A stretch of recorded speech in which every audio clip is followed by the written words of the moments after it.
Hello guys, bersama lagi kita di dalam Alright Nopo Channel dalam segmen Suara Orang Kampung.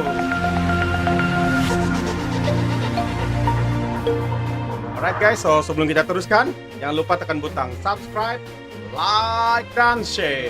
Kembali kita tonton berita panas hari ini. Oke guys, ada orang berkata kalau kita membuat rumah, jangan membuat rumah di tepi pantai, tetapi buatlah rumah di atas batu. Memang dalam maksudnya. Begitu juga kalau jadi YB harus tahan dengan kecaman dan kritikan.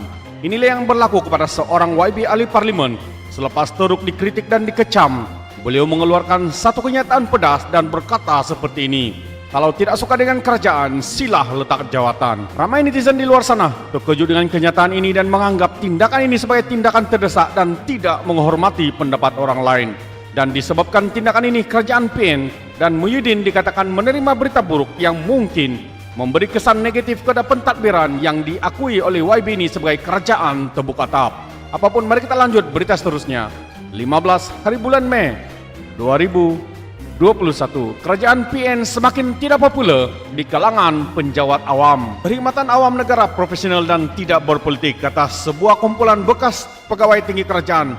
Selepas Presiden PAS, Abdul Hadi Awang menggesa mereka yang tidak selesa dengan kerajaan supaya meletak jawatan. G25 berkata perkhidmatan awam tidak berpihak ketika melaksanakan dasar. Katanya mereka berkhidmat kepada raja serta negara dan bukannya mana-mana parti politik, katanya dalam kenyataan ringkas kepada FMT. Sementara itu, Wong Ampeng, pengarah komunikasi Persatuan Patriot Kebangsaan, buah kumpulan pesara tentera dan polis, bersetuju dengan sentimen itu. Katanya penjawat awam dalam negara ini tahu undang-undang dan peraturannya. Beliau berkata, masalahnya dengan ahli politik, mereka memberi arahan bercanggah yang melanggar peraturan serta tadbir urus baik, contohnya terlalu banyak, katanya.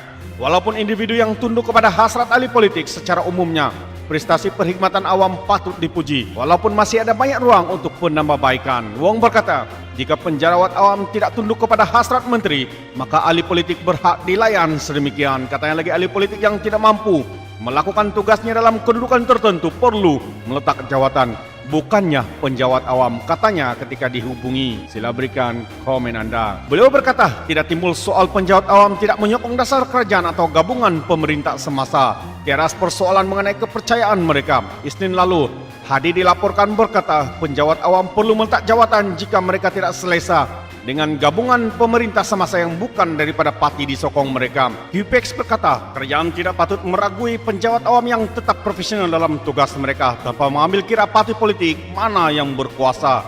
Adnan Mat, Presiden Kesatuan Sekerja Penjawat Awam, memberi jaminan kekitangan kerajaan bersikap berkecuali ketika melaksanakan arahan dari Putrajaya. Katanya, sejarah membuktikan penjawat awam tidak mempunyai masalah dalam melaksanakan amanah, walaupun berlaku peralihan kerajaan pada pilihan raya umum yang ke-14 dan sekali lagi pada tahun lalu, katanya. Jadi saudara dan saudari, fikirkan dan sekali lagi terima kasih kerana mendengar dan menonton video ini.